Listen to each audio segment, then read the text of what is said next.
Halo, Assalamualaikum. Kapan Al-Quran ini tidak layak sebagai petunjuk? Kapan Al-Quran ini bisa merusak diri dan menjerumuskan? Dalam kesempatan ini, kita akan mengupas kelayakan Al-Quran. Kapan Al-Quran ini tidak layak sebagai petunjuk? Ya kan?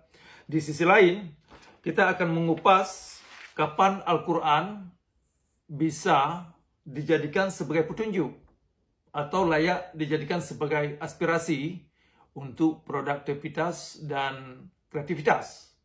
Ya kan?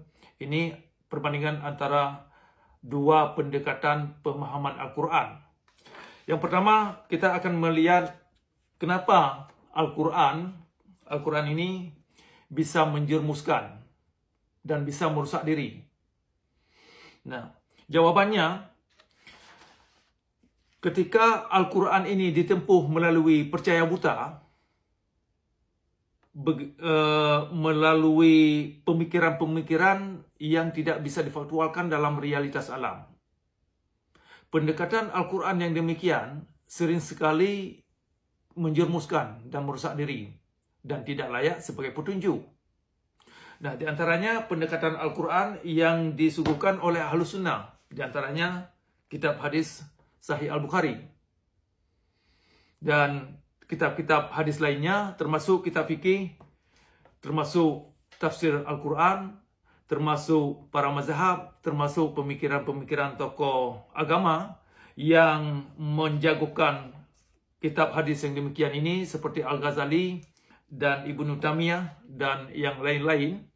Maka pemahaman atau pendekatan pemahaman Al-Quran yang demikian melalui landasan percaya buta, maka ujungnya sering menjerumuskan dan tidak layak sebagai petunjuk. Saya kasih contoh satu poin landasar yang sering digunakan adalah ayat 2 atau pemahaman yang dibentuk dari ayat 2 dan ayat ketiga, yang intinya yang kita dapat pada surah Al-Baqarah ayat 2 dan ayat 3 pada surah Al-Baqarah, yang intinya bahwasanya kitab Al-Quran ini sebagai petunjuk bagi orang-orang muttaqin. Bagi orang muttaqin. Pertanyaannya, apa itu muttaqin? Muttaqin itu diterangkan pada ayat ketiga. Allazina yu'minuna bil ghaibi. Jadi allazina yu'minuna bil ghaibi dimaknakan muttaqin itu artinya adalah orang-orang yang percaya buta kepada unsur-unsur yang tidak bisa difaktualkan dalam alam. Ya kan? Jadi orang-orang yang percaya buta kepada dongeng, orang-orang yang percaya membabi buta kepada konspirasi-konspirasi teori. Nah, itu maknanya muttaqin.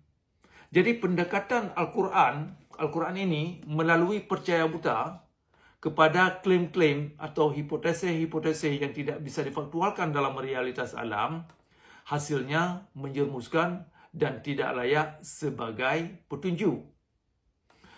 Nah, makanya pemahaman yang dibentuk oleh Ahlus Sunnah ujungnya sungguh menjerumuskan dan sungguh tidak layak sebagai aspirasi hidup yang membawa kita kepada pencerahan, kepada enlightenment. Nah, sebaliknya, Al-Quran ini bisa relevan dan bisa berguna dan layak sebagai aspirasi. Nah, bagaimana cara penggunaannya? Bagaimana cara bacanya? Al-Quran ini atau ayat-ayat yang dibaca itu perlu dimaknakan kepada pemahaman yang faktual dalam realitas alam, yang berlandaskan unsur-unsur alam, sehingga baik itu nilai subjektif atau objektif bisa difaktualkan, bisa dianalisa kondisinya dalam realitas alam, sehingga bisa menjadi pelajaran atau bisa menjadi sebagai ilmu yang dibaca itu. Nah, itu baru Al-Quran ini bisa layak sebagai petunjuk. Tetapi sebelum pemahaman Al-Quran itu bisa dimaknakan sebagai pemahaman yang faktual untuk dijadikan wahyu, maka Al-Quran ini tidak bisa dijadikan sebagai petunjuk. Oleh karenanya, Al-Quran ini bukanlah wahyu. Sebelum Anda bisa memaknakan apa yang Anda baca kepada pemahaman yang faktual dalam realitas alam. Oke, ini saya ulang. Al-Quran ini bukan wahyu. Sebelum Anda bisa memaknakan apa yang Anda baca kepada pemahaman yang faktual dalam realitas alam, baik itu secara nilai objektif atau subjektif. Shalom, teman-teman yang diberkati oleh Tuhan dimanapun Anda berada. Saya menyapa saudara sekalian selalu sehat di dalam Tuhan kita, Yesus Kristus. Di video kali ini saya akan menayangkan satu kebenaran yang mutlak, yang dimana Tuhan yang benar, Tuhan yang sejati, menyelamatkan setiap orang yang percaya dan memperoleh kehidupan yang kekal, bukan menuju kepada kebinasaan.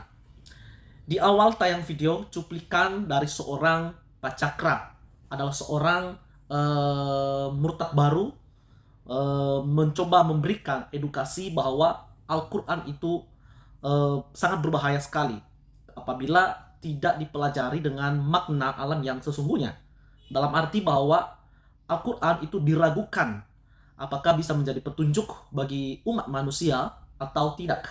Dan oleh karena itu, mungkin sahabat teman mendengarkan tayangan ini, tujuannya adalah supaya bisa menimbang, supaya bisa memahami dengan benar siapa yang harus untuk dijadikan teladan, dijadikan contoh, dan dijadikan sebagai pegangan hidup. Nah, di video untuk selanjutnya adalah seorang apologet Kristen yang di situ pun dibahas bahwa menegaskan keselamatan hanya ada di dalam Kristus. Tuhan yang benar tidak akan mungkin menuntun umatnya untuk melakukan sesuatu yang tidak berkenan kepada Dia. Tuhan yang benar sudah pasti akan menuntun sampai memperoleh kehidupan yang kekal. Tetapi pada akhirnya, di mana di dalam Al-Quran, khususnya di dalam surah Maryam 71, justru di situ banyak orang-orang yang sudah mengenal Allah SWT, tapi pada ujung-ujungnya mengalami penghukuman, disucikan di api neraka. Beda dengan Yesus, orang yang percaya kepada Dia tidak akan mengalami neraka, tetapi memperoleh kehidupan yang kekal. Nah, itulah sebabnya sebagai seorang pacakra mengatakan bahwa di dalam Al-Quran itu kemungkinan besar tidak akan bisa menjadi petunjuk. Jadi dalam arti pacakra meragukan. Dan oleh karena itu, kiranya lewat video ini boleh menambahkan pengetahuan kita sehubungan dengan apologet Kristen yang mengajarkan bahwa kebenaran yang sejati kita hanya temukan di dalam Alkitab, di dalam Yesus Kristus. Untuk selanjutnya kita akan mendengarkan seorang apologet Kristen, dan mohon maaf kalau tidak menyenangkan para sahabat, teman-teman semua, karena di video ini ada banyak suara-suara yang tidak baik, mungkin karena masalah soundcard atau seperti apa, dan saya berharap lewat video ini boleh memberkati kita semua. Mari kita akan lihat secara bersama-sama. Tuhan berkati saudara sekalian. Shalom.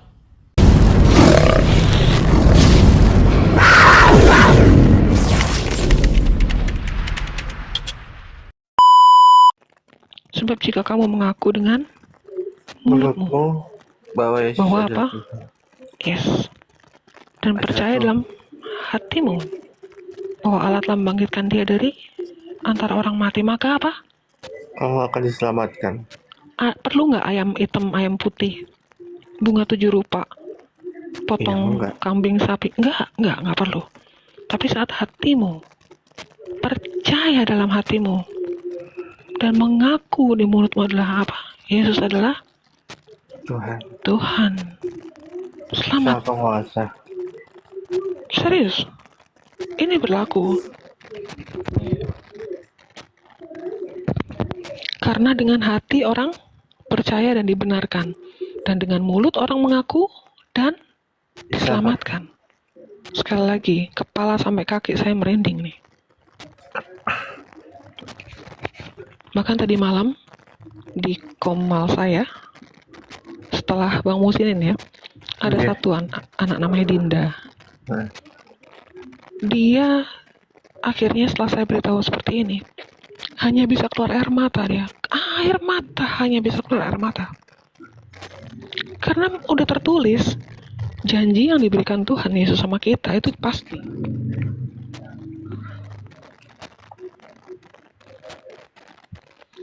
Yang ini, janjinya pasti.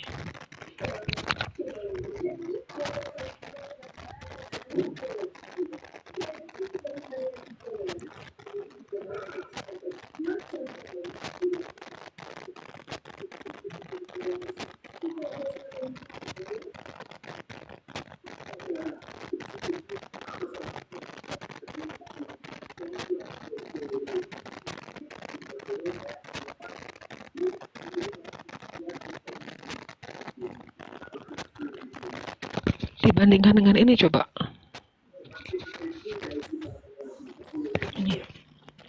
Ini pun saya tunjukkan ya. Dan di saya ada beberapa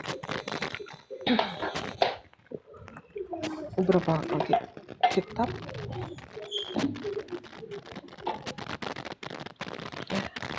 Di saya ada beberapa kitab juga. Saya juga mempelajari itu ya. Sama, isinya juga sama. Ini aja saya bukanya. Nih ya, tidak ada seorang pun di antaramu yang tidak melewatinya. Di sini di buku ini dikatakan tidak memasukinya. Tidak ada seorang pun di antara kamu yang tidak memasukinya, neraka, dalam gurun neraka. Hal itu bagi Tuhanmu adalah ketentuan yang sudah ditetapkan. Ketentuan itu kan seperti undang-undang, nggak bisa dirubah. Betapa kalian dijamin masuk api loh. Sedangkan Yesus berani memberikan jaminan seperti ini secara logik anak muda atau secara logik anak kecil. Siapa yang dipilih kira-kira? Gimana Bang Musin? Anak kecil aja. Yang satu memberikan kepastian kebinasaan, yang satu memberikan kepastian hidup kekal. Kira-kira mana yang dipilih? Pilih hidup yang Yes. kekal lah. Betul. Oke, saat ini posisi hati Bang Musinin itu di posisi mana? Apakah sudah mengakui Yesus sebagai Tuhan?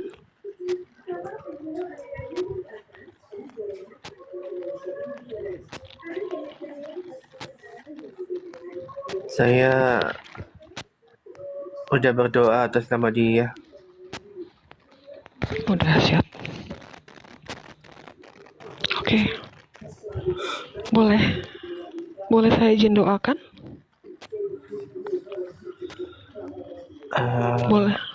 Boleh saya izin Iya, mendoakan Mas Muslim? Boleh? Boleh. Oke. Siapkan hati Bang, siapkan hati. Yuk, teman-teman tolong topang doa. Tumpang tangan ke HP masing-masing. Yuk kita doa sama-sama. Ya. Bapak Surgawi, selamat pagi. Dalam nama Tuhan Yesus kami ucap syukur Tuhan. Pagi hari ini kami menikmati karya-Mu, kasih-Mu yang luar biasa buat kami. Terima kasih saat ada kebenaran yang terbuka dan hari demi hari banyak jiwa diselamatkan dan mengakui bahwa memang keselamatan hanya ada dalam Yesus.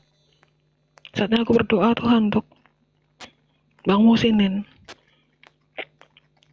di mana Roh Kudus sudah ada dalam dia Tuhan, sehingga dia pun mengakui saat dia berdoa sudah mengakui Yesus sebagai Tuhan dan Juru Selamat. Terima kasih Bapak, terima kasih. Lanjutkan karya-Mu Tuhan untuk Bang Musinin. Bang Musinin boleh ikuti saya berdoa, boleh? Ikuti saya berdoa, boleh?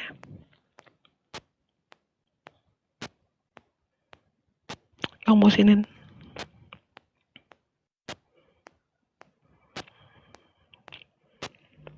Bang Bosinin. Tuhan Yesus.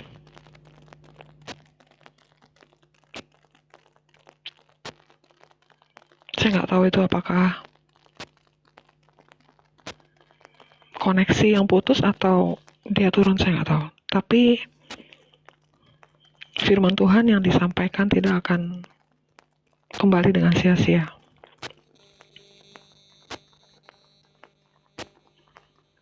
Amin. Shalom Bang Black Shadow. Shalom Tayari. Shalom. Ya, shalom. Sepertinya itu jaringan atau ada yang menelepon sehingga kepencet. Ya bisa jadi seperti itu. Kita positif thinking Soalnya aja kalau- ya. Ya, Ya, soalnya positif kalau thinking TikTok aja. ini kan berat. Jadi kalau ada panggilan gitu, otomatis dia kepental. Kalau ada yang nelpon. Betul, sama seperti, jadi gini, gangguan itu ada aja, entah ada yang telepon, entah itu jaringan ya. Pada saat saya Iya. mendoakan seseorang yang kerasukan 2 hari yang lalu, saat saya mendoakan orang yang kerasukan, video call, dalam kondisi video call ya, sudah dia bilang begini, sudah, nggak usah berdoa lagi, dia nggak akan jawab doa kita. Keheranan saya yang pertama, udah, dia nggak akan jawab kok doa kita. Keheranan saya yang kedua, terus dia bilang gini, sudah, dia cuma bisa mengecewakan kita saja. Keheranan saya yang ketiga, langsung saya ingat satu ayat yang mengatakan, jika ada Roh Kudus dalam orang itu pasti bisa mengaku Yesus adalah Tuhan. Jika ada roh lain selain Roh Kudus, maka dia bisa mengutuk Yesus, ya kan? Langsung saya pakai gini, langsung saya teriak tuh di video call tuh. Sekarang gini, tolong ucapkan Yesus adalah Tuhanmu. Nggak mau? Dia bilang nggak mau. Ucapkan sekarang Yesus adalah Tuhan dan Juru Selamatmu. Dia bilang nggak mau. Langsung saya sadar dong, ini pasti ada roh lain. Saya tanya lagi, siapa namamu? Nggak tahu. Langsung dia teriak. Saya pakai minyak urapan ya. Saya percikkan di HP saya percaya secara roh sana juga terkena.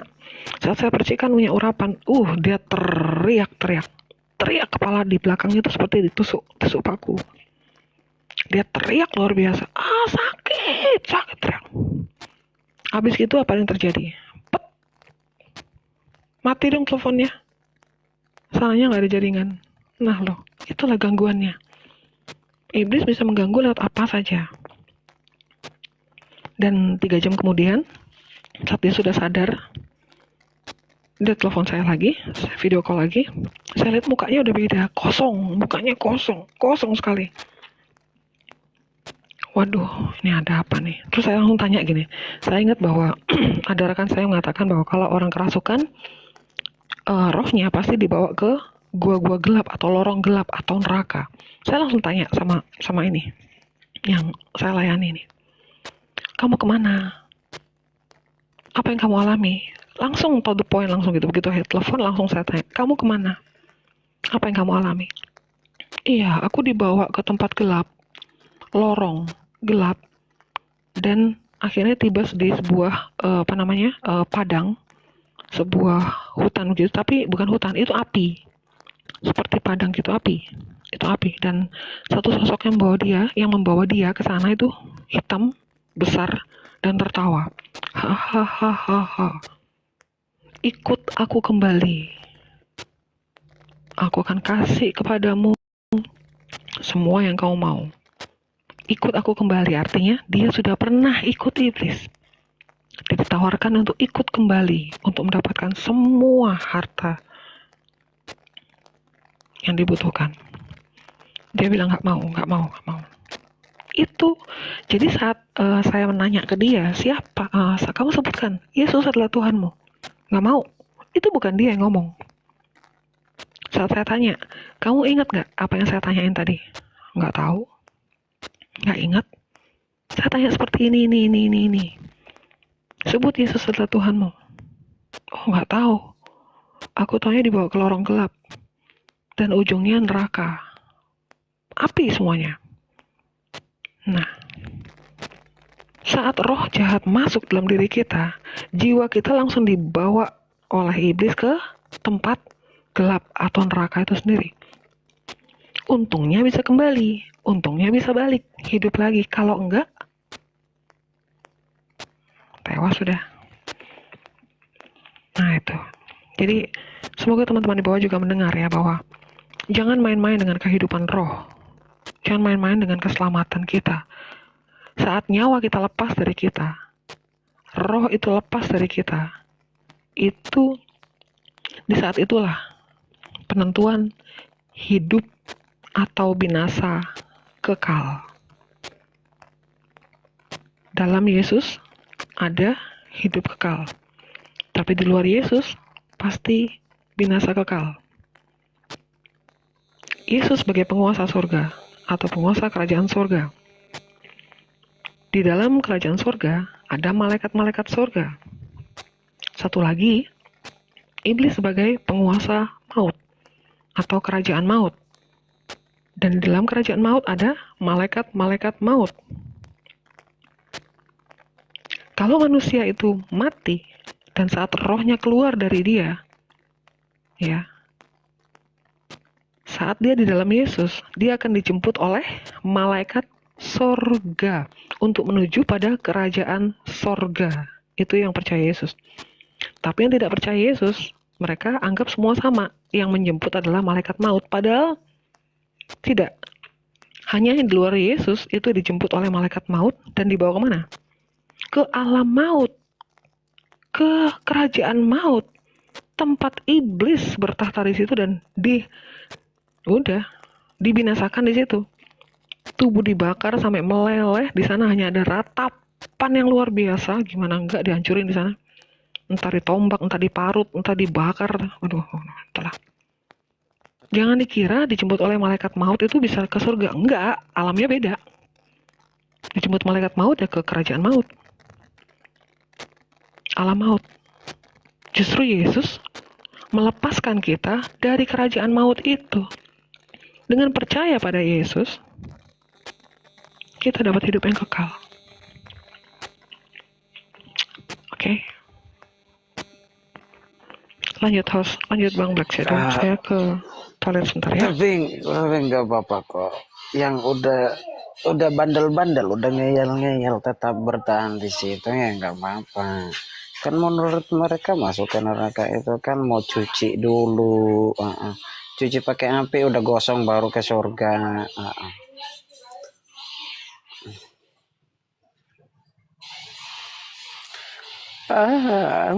Kalau yang namanya dicuci, maksudnya dicuci di neraka gitu. Kan masuk neraka dulu baru masuk surga. Pencuciannya kata di neraka dulu. Lalu setelah itu masuk surga. Nah, udah gosong masuk surga. Siapa yang mau bidadari pun lari. Enggak. Di sini mereka perlu mengetahui bahwa sifat alam baka atau sifat alam kekal itu tidak memiliki dimensi waktu. Yang namanya detik, menit, jam, hari, bulan, tahun, abad sudah nggak ada di alam baka, di alam kekal, nggak ada.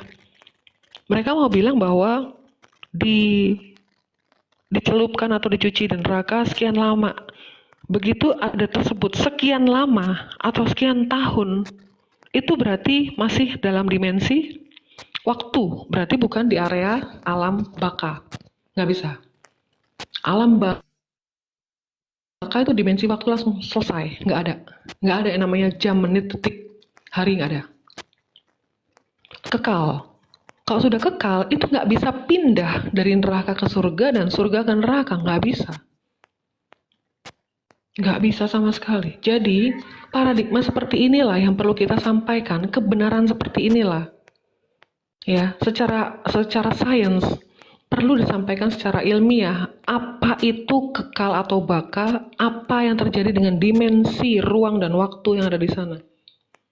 Mereka harus tahu. Nah ini yang namanya piknik kurang jauh tuh ya ini. Pikniknya kurang jauh. dia tidak mempelajari iman yang ada dalam agamanya itu tidak dalam atau tidak jauh. Begitu mempelajari, orang yang smart atau cerdas, dia pasti mencari referensi dari berbagai literasi selain Quran dan hadis. Percaya kepada kitab-kitab sebelumnya, Taurat, Zabur, Injil. Kalau buka Injil, pasti ketemu jawabannya semua. Mengenai keselamatan, mengenai dimensi waktu dalam kehidupan kekal, terjawab semuanya. Dan apa? Kepastian keselamatan di dalam Yesus itu pasti tidak binasa. Binasa itu artinya hancur loh, nggak selamat loh. Saya nanti coba sebentar ya. Saya akan bukakan laptop. Bagaimana ada seorang hamba Tuhan, Mary Catherine Baxter, itu ada penglihatan 40 hari, penglihatan mengenai neraka. Itu kengerian yang luar biasa. Bahkan saat ini pun ada salah satu anak rohani saya yang saya bimbing sekarang ini, saat dia sebelum terima Yesus, sebelum saya doakan untuk terima Yesus, dia sudah melihat penglihatan neraka.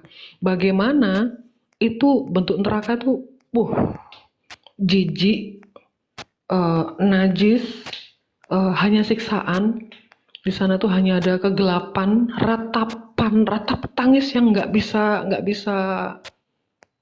tersolusikan, nggak akan keluar dari sana. Ratap tangis yang jeritan yang pilu sekali, dia bilang gitu. Itu penglihatan loh, anak rohani saya. Akunnya tuh anak muda. Tuh, pilu dia sendiri kalau membayangkan itu lagi dia nggak sanggup karena sebegitu pilunya kehidupan di neraka tuh sakit, nggak tergambarkan. Erangan, ratapan dan luar biasa. Nah, ini ada dijaminkan keselamatan loh. Dijamin kehidupan kekal sampai selama-lamanya, tidak akan binasa. Biar teman-teman yang di bawah mendengar bahwa hidup kita ini sebentar. 5 menit kemudian bisa pergi kita. Bisa lepas nyawa kita dari kita. Nah, setelah lepas itu loh gimana tuh? Yang percaya Yesus selamat, yang di luar Yesus. Nah, itu masuk ke area yang penuh siksaan itu. Itu teman-teman.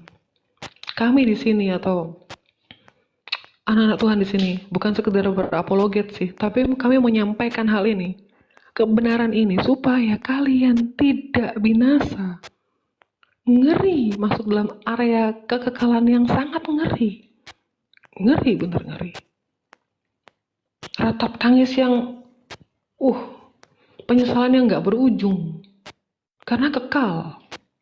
Dimensi waktu udah nggak ada. Jangan dikira 400 tahun di neraka terus pindah ke surga. 400 tahun. 400 tahun. 1 detik aja udah sakit karena api. Ini 400 tahun. Ya binasa lah.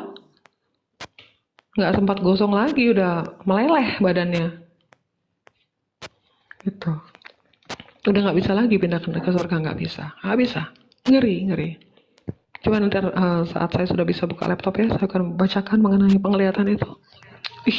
Nggak kuat saya. Iya, macam ada yang diskusi sama aku kan Kak La.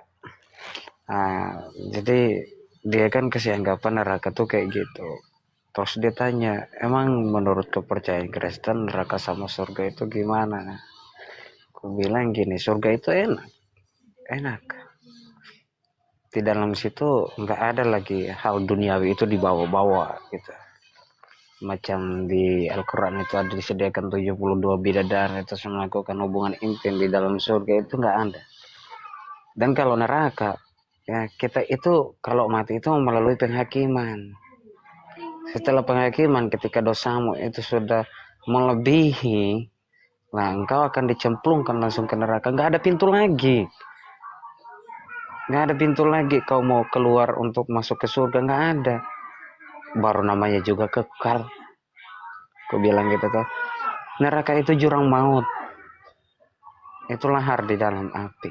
Nggak ada pintu lagi buat keluar. Jadi kalau udah di dalam, udah. Lah itu kalau kalian iclam. Katanya ada jembatan, kalian mau jalan di jembatan itu melalui buat mau ke surga. Itu sekarang pertanyaan gue. Kenapa iblis repot-repot bikin jembatan? Bikin jembatan untuk kalian lewatin. Itu anggaran berapa M bikin jabatan di neraka? Gue bilang gitu. Kan heran. Ada eksavator secara roh, ya kan? Semua di alam roh itu kok ada. Rasanya impossible ada eskavator di sana ya, bro. Bingung saya. Ada material-materialnya. Iya, betul. Di sana itu karena alam metafisik ya, kalau alam metafisik itu tidak ada dimensi material, tidak ada dimensi fisik dan material, nggak ada sama sekali. Jadi yang namanya rambut dibelah 7 artinya kan ketidakmungkinan. Dengan pola pikir, ketidakmungkinan pola pikir yang dapat menggambarkan manusia bisa menyeberangi neraka itu nggak bisa loh, nggak bisa. Artinya kan ketidakmungkinan itu.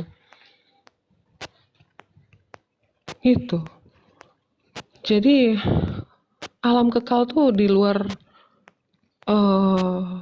kondisi fisik dan material, di luar dimensi fisik dan material yang kita bisa bayangkan ya, nggak bisa. Itu tadi kekal ya Bang Black. Kekal. Iya, kekal.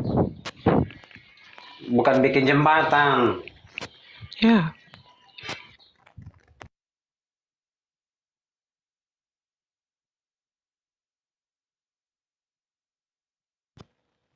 Saya percaya tadi Bang Musinin sudah mulai percaya pada Yesus dan di hatinya sudah ada Roh Kudus. Tinggal klik saja, sudah. Seperti yang tadi malam saya doakan, perempuan, ya. Hanya bisa air mata keluar hanya bisa air mata.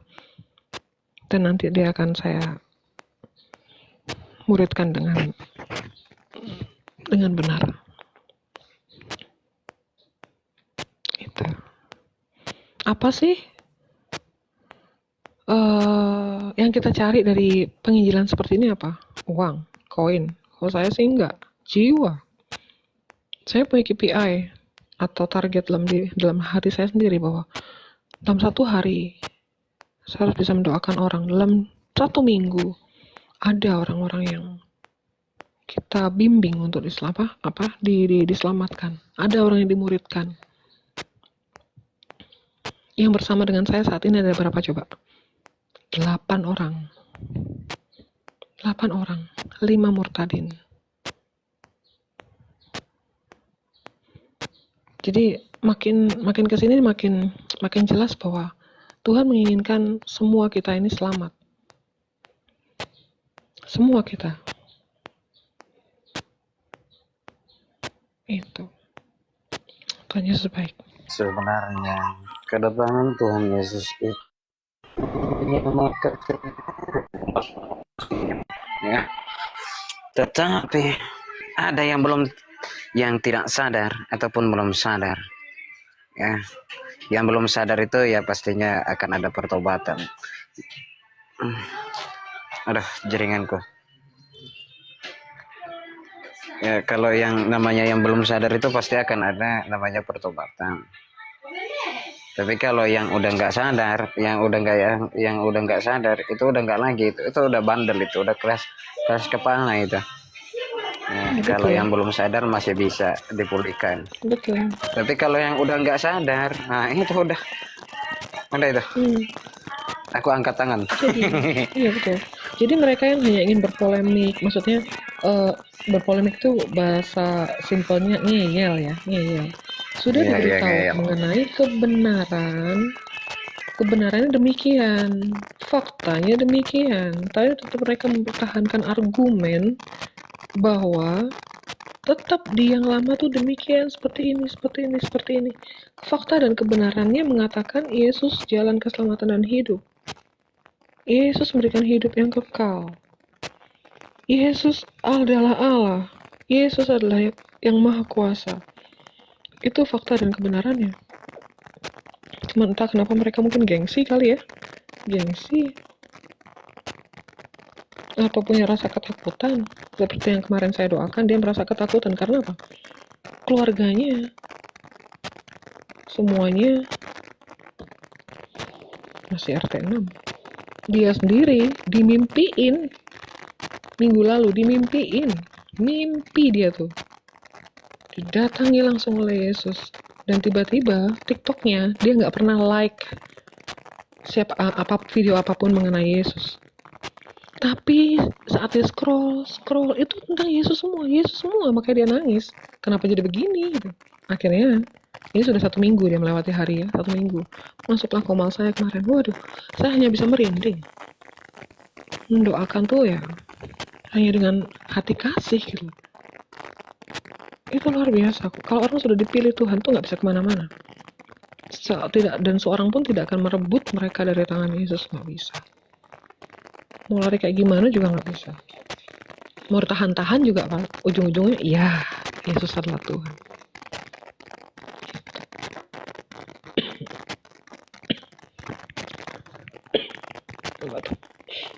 Itu sih bro.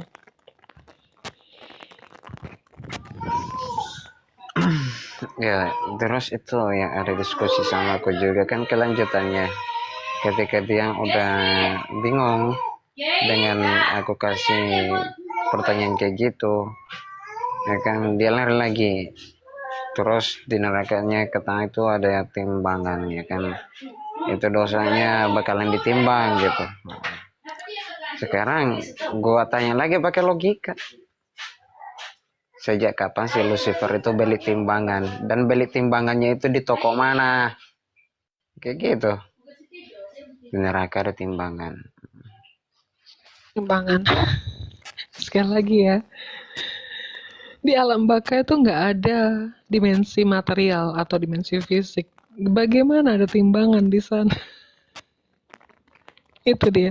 Jadi pengetahuan Itu seperti Lucifer ini. beli di toko mana itu? Iya.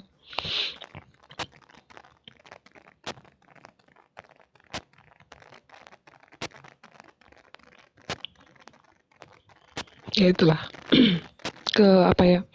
Kebebalan ya. Aduh. Saya nggak bisa ngomong deh kalau mengenai kebebalan ini. Kebebalan. Jadi bebal itu definisi bebal adalah apa ya, di atasnya ngeyel kali ya. Bebal gitu. Coba saya cari ya di chat GPT apa arti bebal tuh ya. Saya sekarang rutin menggunakan chat GPT, enak sekali. Kalau bebal itu kalau bahasa kasarnya itu kedunguan.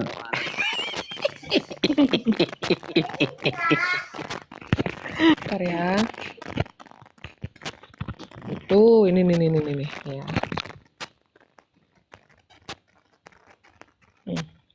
Ini langsung saya cari dari chat GPT nih. Ini bebal. Bebal adalah kata sifat dalam bahasa Indonesia yang merujuk pada sifat seseorang yang sulit menerima nasihat, tidak mau mendengarkan orang lain, alias keras kepala. Orang yang bebal biasanya tidak mudah berubah pikiran meskipun sudah diberi pelajaran atau peringatan. Nah itu. Tuh. Keras kepala, tegar tengkuk, bandel, susah diatur. Kata bebal juga berarti apa? Bodoh atau lamban dalam memahami sesuatu. Tetapi makna utamanya ya lebih ke sikap keras kepala dan tidak mau menurut. Nah tuh, itu bebal. Tell me.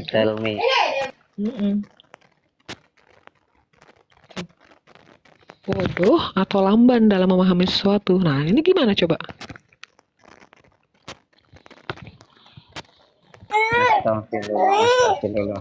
Astagfirullah. Ya seperti itu.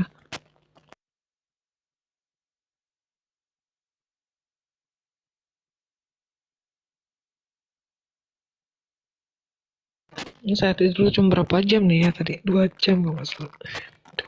2 jam saya tidur.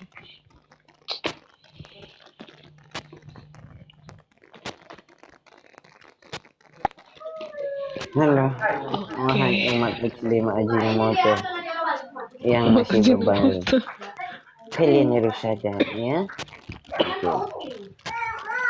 Jangan abai banget. Kalau dikasih tahu sadar, bukan pas dikasih tahu kebenaran ngeyel, ngelas. Gitu. Hmm, Ya itu malah definisi mutar-mutar. bebas. Ya saya hanya bisa berdoa ya, di tempat ini saya hanya bisa berdoa. Buat kita semua yang belum mengenal Yesus, aku berdoa dengan kasih. Aku minta kasih karunia Allah itu ada untuk kalian teman-teman yang belum mengenal Yesus. Diberikan kesempatan untuk mengenal siapa Allah yang benar, siapa yang maha kuasa, siapa yang penguasa langit dan bumi, siapa awal dan akhir, siapa pencipta alam semesta ini. Cuma satu namanya, Yesus. Jangan sampai saya ngomong seperti ini terus dibilang oneness ya. Kan? Tunggu Bukan. bentar-bentar. Tapi Yesus itu memang pencipta. Dia Allah. Ya, apa? Kalau mau kata mengenal ya, ya kita bisa saja mengenal, tapi jangan hanya cuma sekedar mengenal ya. Jangan hanya sekedar mengenal. Tapi kita bangun keakraban dengan Tuhan Yesus ya. Yes, Akrab. betul. Karena gini, iblis saja dia bisa mengenal siapa Yesus. Betul, Iblis ada bisa ayatnya. mengenal. Saya bukain ya.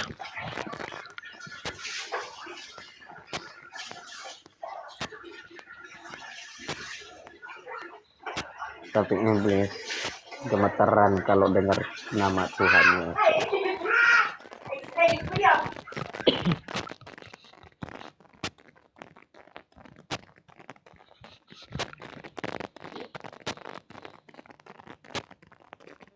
Nah,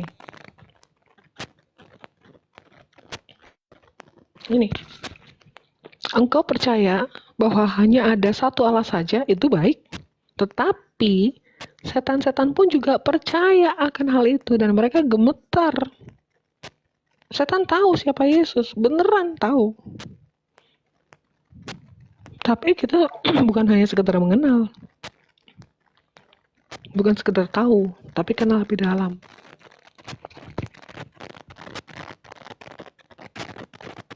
Nah, ini. Ya, karena setan percaya dan mengenal siapa Yesus, makanya mereka gemetar. Yes. Ini orang-orang udah tahu siapa Yesus, bukan gemetar, malah makin ngeyel, makin menghujat.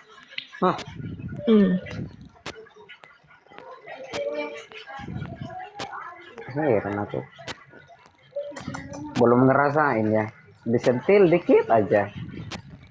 Nah ini dalam bahasa yang BMK lebih enak. Nih. Kalian percaya bahwa Allah hanya satu? Kalian percaya bahwa Allah hanya ada satu, bukan? Nah, roh-roh jahat pun percaya dan mereka gemetar ketakutan. Allah itu.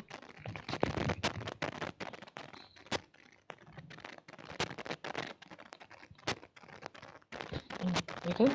Setan pun gemetar. Shalom, selamat pagi, Bro Katem. Morning, good morning. Good morning. How are you? Fine, thank you. How about I'm you? fine, thank you. I'm fine too. Thank you. Bahasa apa sih itu? Gua kagak ngerti. Apa? Iya, silakan turun Ratna. Di sini nggak ada Bang Zuma. Nggak ada Bang Sadli. Dicari di semua komal juga. Bang Sadli lagi sakit, lagi opnam tuh. Tengokin dong. Cari bangsat nih. Di mana-mana dicari itu. Astaga. Iya, Turunlah tuh. ini adik angkatnya Bang Sadli. Oh iya, adik angkat apa gimana? Coba dulu sebutkan Sadli gitu. Ratna. Sadli. Sebutkan.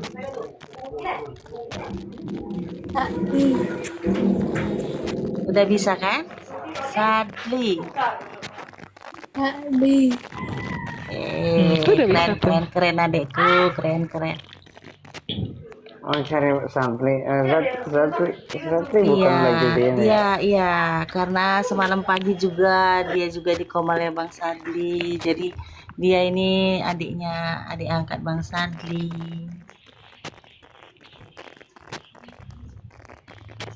Ada Iya ini Bang apa? Sadlinya Ada belum ada dek, belum ada dia live. Nanti kalau dia live datang, Ratna kembali kemari lagi. Emang Ratna mau kemana? Mau cari Bang Sadli? Iya, Oh, saya ini pacarnya Bang Sadli. Pacarnya kah?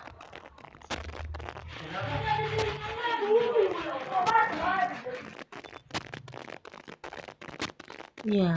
Oh, oke oke oke oke. Udah Keren keren. udah berapa abad pacaran sama si Sadli? ya sudah iakan saja itu area area pribadi mereka. Ya ini Bang Black ini masa mau nanya-nanya mau berapa abad enggak lain kau nanya itu. Welcome Embon pagi naik kita cakep-cakepnya. Ini bahasa apa sih? Bahas itu si Lucifer ngeluarin anggaran buat bikin jembatan di neraka terus beli timbangan.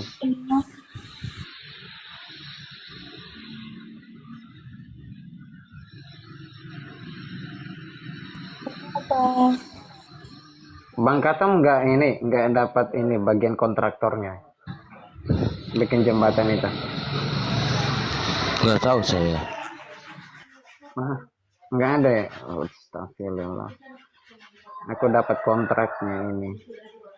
Kontrak setahun bikin jembatan.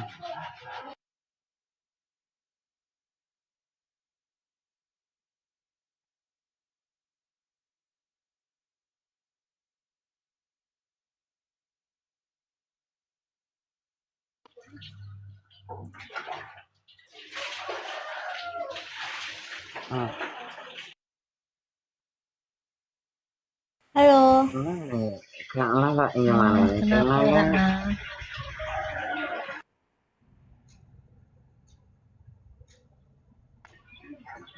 Ratna gimana Ratna? apa? Kenapa? Ada yang mau ingin disampaikan? Ada. Apa? Bang Abang Sadlinya, siap jadi perantara. Nah, abang aja perantaranya. Bang Sadlinya tapi sakit, mana bisa diundang.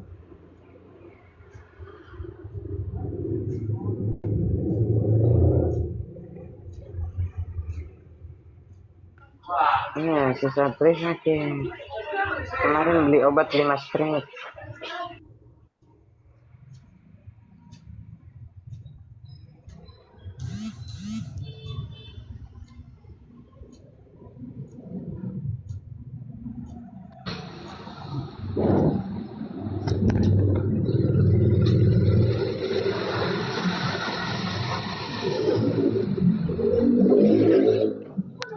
Kak Lala kemana nih? Sebentar aku minum obat dulu, batuk banget. Gatal, tunggu ya. Oh iya, enggak terus. Oke. Perlu dijenguk nggak? Emang nggak bisa dijenguk. diganggu Kak? Dijenguk. Gimana cara jenguknya? Iya, kamu perlu dijenguk aku nggak biar sembuh? Ah, Serius, kalau dibilang sekarang dijenguk, tinggal DM aja. Mulai dah kawan. mulai.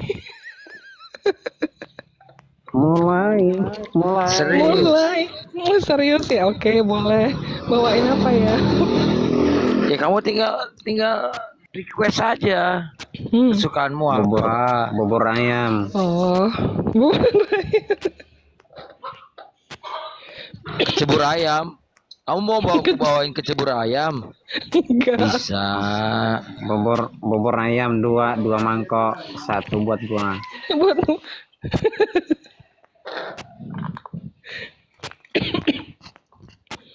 Jangan batuk. Oke, lanjut. Oh, kalau kamu batuk Gatal aku sedih banget. loh.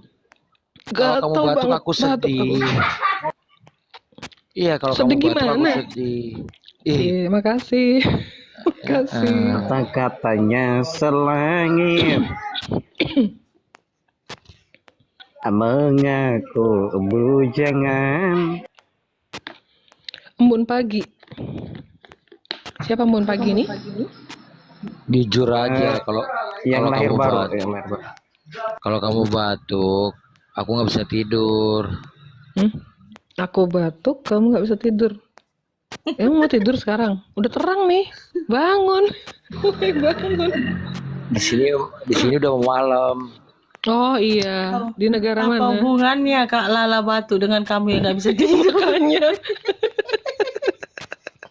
Ternyata ada juga ya buaya darat ya Kak. Bukan buaya darat. Itulah kalau yang namanya seiman. Oh, seiman. Iya. Iya. Oke. Oke lah kalau gitu. Ya, seiman. Kalau Lala batuk, Bang Katem nggak bisa tidur, berarti si Bang Katem lagi mikirin batuknya, bukan kalalanya. Nggak gitu juga lah. Yang namanya orang lagi sakit kan, ya kita kan prihatin. Oke. Aku minta waktu 5 menit sebentar aja, aku belum doa soalnya. Tadi bangun tidur langsung tausiah. Aku mau doa nggak? Aku bisa jadi imammu untuk doa.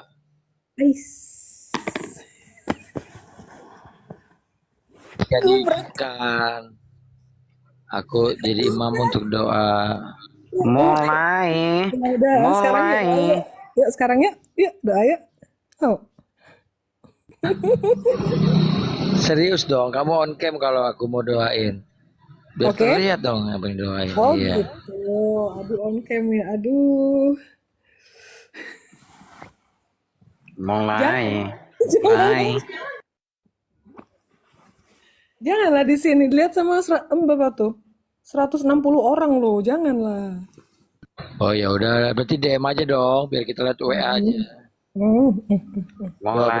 Mulai. Oh iya, ada apa Ratna? Mau dimuridkan lagi, mau dimuridkan juga. Mau saya muridkan apa gimana? Boleh. Karena kalau anak rohani saya muridkan 8 orang tuh, itu kalau kita doa bareng ya setiap hari jam 11 malam, itu pasti open cam, pasti video call. On cam itu, video call tuh. Gimana? Jadi murid aja, Bang Katem. Aku jadi murid kamu. Gak apa-apa lagi. Aku seneng loh punya guru perempuan. Aduh. Ya sambil menyelam minum air kecebur tenggelam, udah kita sama-sama di sorga. Aduh orang ini. Enggak adek, bukan pacarnya, bukan. Siapa pacarku? Itu ya baru Lama, rancangan. Jika Tuhan berkehendak yang disatukan itu bersatu ya nggak apa-apa. Betul nggak?